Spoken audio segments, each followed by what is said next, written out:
Warning, censorship. Warning, censorship. I've been in the military. I was a professional soldier. In 1981, they called the martial law in Poland, and I refused to follow the order. That's the reason I'm here. It's still Saturday. I'm still in Calgary.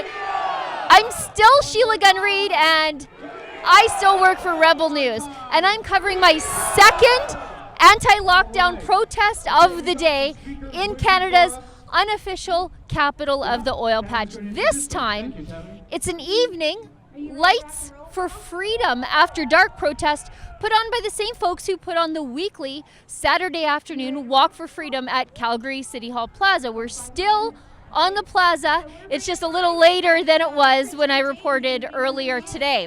The folks here collecting donations of non-perishable food to feed the homeless and the poor, and they've asked people to wear glow sticks and lights to promote a little festive cheer since the Alberta government has just made gathering with our friends, family, and loved ones, well, illegal this Christmas as part of their increased lockdown measures announced earlier in the week to stem the rising cases of coronavirus. Now, I see Pastor Archer Poloski and his church are here. They're providing snacks and coffee and hot chocolate to the approximately 400 or so people on the square tonight. Now, you'll remember Art as the pastor who has been repeatedly fined by the City of Calgary for COVID violations. His crime? Feeding the homeless in Calgary's downtown core. Now, we are helping Pastor Art fight every single one of those fines, and you can help us at fightthefines.com. Now, besides shuttering personal care businesses, salons, gyms, restaurants, except takeout, and limiting retail to 15% of capacity, the Alberta government has decreed that no one may gather with anyone outside of their immediate household, either indoors or outdoors, which makes this protest, get-together, Christmas celebration tonight completely illegal. These folks, though, remain completely undeterred. In fact, with two protests on this Saturday, they've doubled down. I know tonight's going to be one of the prettier protests that I've ever been to. The cops are already here, mostly on bikes. They haven't been ticketing people at the Saturday protests. The police have been ticketing people after the fact on Sunday and Monday. The police officers, though, they're here to keep the peace. They control traffic, and everybody, as always, has been respectful and grateful to the police officers. You know, completely the opposite of what you see at some of the more radical left-wing protests across Canada. Anyway, is the government the Grinch that stole Christmas? Is it Jason Kenney's goose that's cooked and carved? Is Calgary Mayor Naheed Nenshi the turkey on the table this year? It's cold, but it's fun and festive, and everybody seems to be having a pretty good time. We should go talk to them and find out what these folks have to say. Let's check it out. No more lockdown! No more lockdown! Why did you guys come to the protest tonight?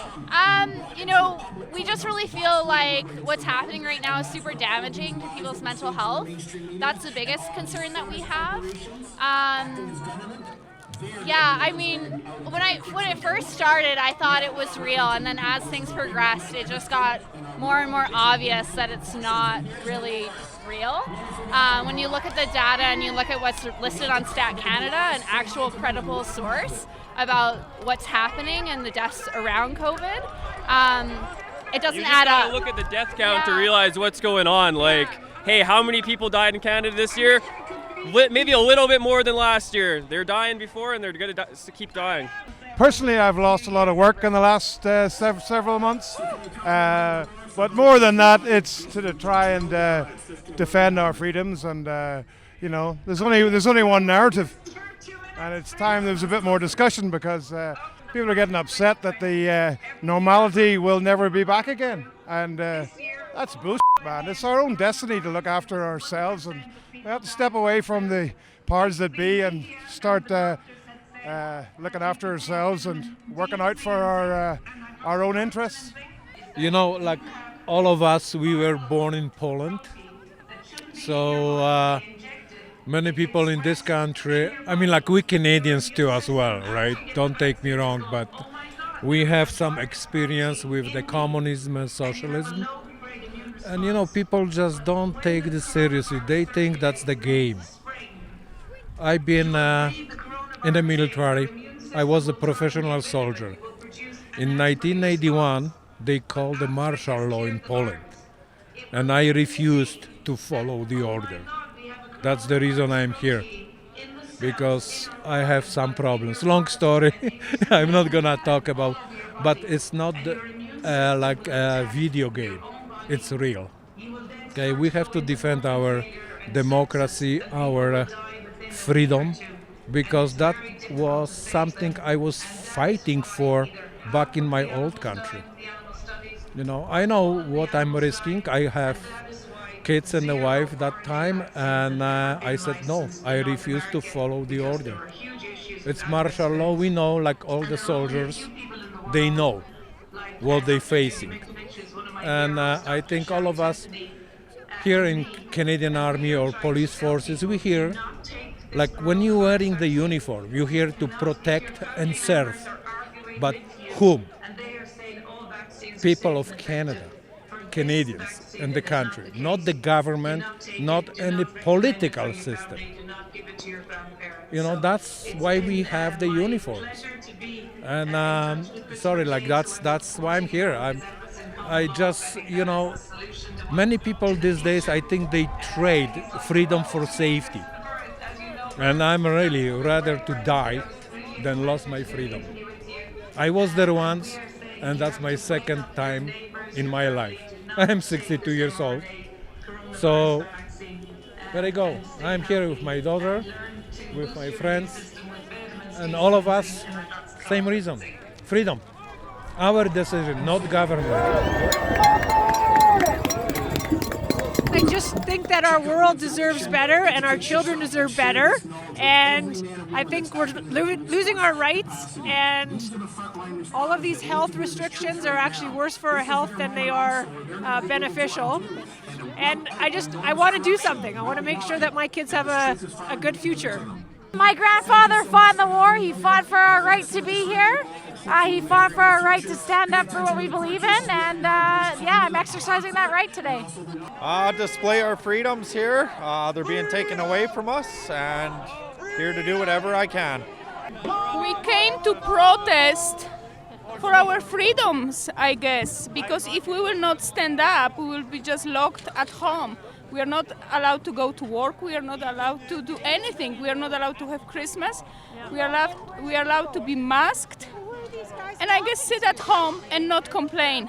They want to slave us like dogs, and we don't agree with that because we are born free and we want our freedom, you know, because Canada is freedom country, not slave country. It's the most important thing in the world right now. Absolutely. It's our freedom. Like, we need to speak out. This is crazy what the government's doing. So we have to unite the world in this plandemic. Like, let's do this. Like, everybody needs to educate themselves. So what better place than here? It's our duty to uphold the Charter of Rights and Freedoms, like the lawyer has said. Otherwise, it will be taken away. There's censorship going on. The people have a right to know both sides of the story. They're trying to divide us. Yes, we need to protect our vulnerable, but let the healthy live life and work and be free as we're supposed to. I don't believe in the medical tyranny that's going on. I want to stand up for our freedoms, and I see us turning a corner in the world where we're losing our humanity and our connection to each other.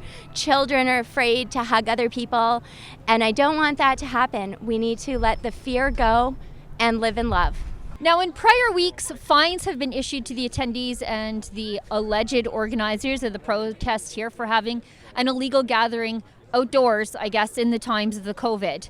That's right, friends, protesting the measures put in place by the municipal and provincial government at the building that houses the municipal government will get you a $1,200 fine here in Mayor Naheed Nenchi's Calgary. And I suspect with the increased restrictions, enforcement is going to be ramped up too. Now, if you are one of those people who has received a fine for gathering with your friends and neighbors, protesting, doing completely normal things, reach out to us at fightthefines.com. Don't pay it, fight it. We'll help you get a lawyer at no cost to you. Once again, this has been, as always, an interesting kaleidoscope of Calgarians. These people are from all over the political spectrum, but they have absolutely had it with restrictions on their freedom and the restrictions on their own families and what they can do in their own homes and how they celebrate the holidays together. They've had it with the economic devastation caused by this lockdown. These restrictions are designed to keep us all apart, but they are doing the opposite. They are uniting Calgarians and Albertans in a common cause. That cause is freedom. For Rebel News here at Calgary City Hall Plaza, I'm Sheila Gunn Reid. Have you received a coronavirus lockdown fine for doing something that's now illegal but a few months ago was completely normal? Don't pay it, fight it. Reach out to us here at Rebel News at fightthefines.com and tell us your story. And if you'd like to help fund our legal efforts to fight all these unbelievable fines and keep Canada just a little more free, you can donate at that special website. That's fightthefines.com.